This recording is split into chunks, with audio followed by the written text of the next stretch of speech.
Chapter 23. Joshua's final words to Israel. The years passed, and the Lord had given the people of Israel rest from all their enemies. Joshua, who was now very old, called together all the elders, leaders, judges, and officers of Israel. He said to them, I am now a very old man. You have seen everything the Lord your God has done for you during my lifetime. The Lord your God has fought for you against your enemies. I have allotted to you as your homeland all the land of the nations yet unconquered, as well as the land of those we have already conquered, from the Jordan River to the Mediterranean Sea in the west. This land will be yours, for the Lord your God will himself drive out all the people living there now. You will take possession of their land just as the Lord your God promised you. So be very careful to follow everything Moses wrote in the book of instruction. Do not deviate from it, turning either to the right or to the left.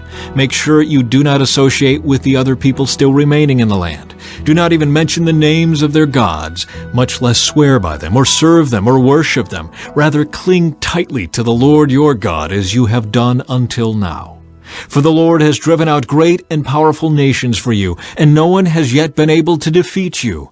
Each one of you will put to flight 1,000 of the enemy, for the Lord your God fights for you, just as he has promised. So be very careful to love the Lord your God. But if you turn away from him and cling to the customs of the survivors of these nations remaining among you, and if you intermarry with them, then know for certain that the Lord your God will no longer drive them out of your land. Instead, they will be a snare and a trap to you, a whip for your backs and thorny brambles in your eyes, and you will vanish from this good land the Lord your God has given you. Soon I will die, going the way of everything on earth. Deep in your hearts you know that every promise of the Lord your God has come true. Not a single one has failed. But as surely as the Lord your God has given you the good things he promised, he will also bring disaster on you if you disobey him. He will completely destroy you from this good land he has given you. If you break the covenant of the Lord your God by worshiping and serving other gods, his anger will burn against you, and you will quickly vanish from the good land he has given you. Chapter 24. The Lord's covenant renewed. Then Joshua summoned all the tribes of Israel to Shechem, including their elders, leaders, judges, and officers. So they came and presented themselves to God. Joshua said to the people, This is what the Lord, the God of Israel, says. Long ago your ancestors, including Terah, the father of Abraham and Nahor, lived beyond the Euphrates River, and they worshipped other gods. But I took your ancestor Abraham from the land beyond the Euphrates and led him into the land of Canaan. I gave him many descendants through his son Isaac. To Isaac I gave Jacob and Esau. To Esau I gave the mountains of Seir, while Jacob and his children went down into Egypt. Then I sent Moses and Aaron, and I brought terrible plagues on Egypt, and afterward I brought you out as a free people. But when your ancestors arrived at the Red Sea, the Egyptians chased after you with chariots and charioteers. When your ancestors cried out to the Lord, I put darkness between you and the Egyptians. I brought the sea crashing down on the Egyptians, drowning them. With your very own eyes you saw what I did. Then you lived in the wilderness for many years. Finally, I brought you into the land of the Amorites on the east side of the Jordan. They fought against you, but I destroyed them before you. I gave you victory over them, and you took possession of their land. Then Balak, son of Zippor, king of Moab, started a war against Israel. He summoned Balaam, son of Beor, to curse you, but I would not listen to him. Instead, I made Balaam bless you, and so I rescued you from Balak. When you crossed the Jordan River and came to Jericho, the men of Jericho fought against you, as did the Amorites, the Perizzites, the Canaanites, the Hittites, the Girgashites, the Hivites, and the Jebusites. But I gave you victory over them, and I sent terror ahead of you to drive out the 2 kings of the Amorites. It was not your swords or bows that brought you victory.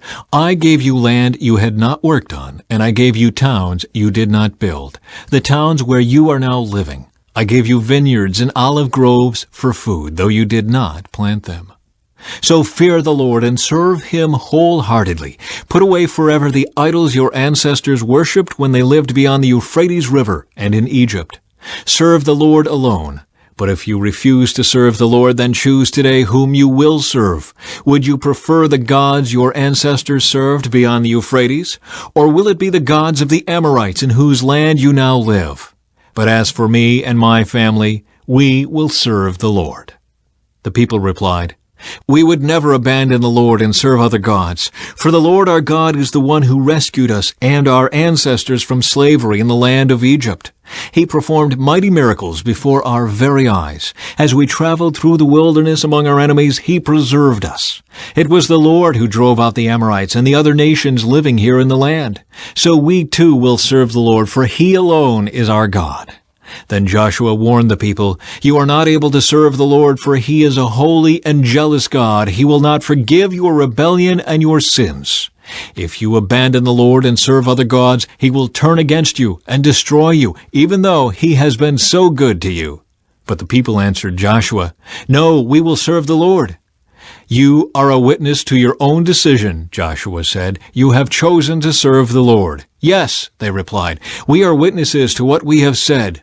"All right then," Joshua said, "destroy the idols among you and turn your hearts to the Lord, the God of Israel." The people said to Joshua, "We will serve the Lord our God. We will obey Him alone." So Joshua made a covenant with the people that day at Shechem, committing them to follow the decrees and regulations of the Lord. Joshua recorded these things in the book of God's instructions.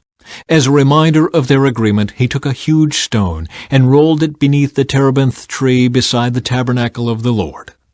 Joshua said to all the people, "This stone has heard everything the Lord said to us.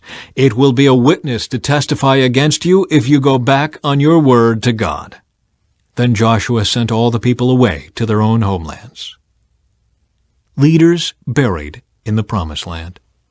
After this, Joshua son of Nun, the servant of the Lord, died at the age of 110. They buried him in the land he had been allocated, at Timnath-Serah, in the hill country of Ephraim, north of Mount Gaash. The people of Israel served the Lord throughout the lifetime of Joshua and of the elders who outlived him, those who had personally experienced all that the Lord had done for Israel. The bones of Joseph, which the Israelites had brought along with them when they left Egypt, were buried at Shechem, in the parcel of ground Jacob had bought from the sons of Hamor for 100 pieces of silver. This land was located in the territory allotted to the descendants of Joseph.